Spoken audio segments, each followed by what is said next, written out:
বন্যা পরিস্থিতি মোকাবেলায় ২৯ অগস্ট সেনাবাহিনী উদ্ধার অভিযান ও ত্রাণ বিতরণ কার্যক্রম পরিচালনা করেছে।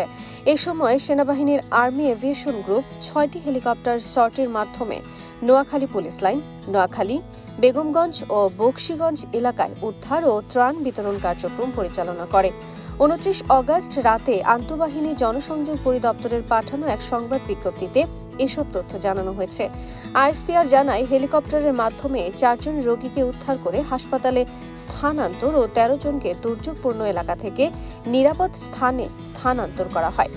প্রতিকূল আবহাওয়া সত্ত্বেও ১,৮৪০ কেজি ত্রাণ, বিশুদ্ধ পানি ও পানি বিশুদ্ধকরণ ট্যাবলেট বন্যা কবলিত এলাকায় সেনাবাহিনীর হেলিকপ্টারের মাধ্যমে বিতরণ করা হয়েছে।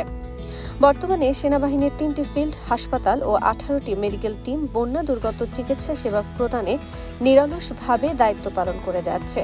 তার মধ্যে ফেনী জেলায় বন্যা কবলিত জনসাধারণকে চিকিৎসা সেবা প্রদানের জন্য সেনাবাহিনীর ৮টি মেডিকেল টিম কাজ করছে। দুর্যোগপূর্ণ পরিস্থিতি মোকাবেলায় সেনাবাহিনীর এ কার্যক্রম চলমান থাকবে বলেও জানায় আইএসপিআর।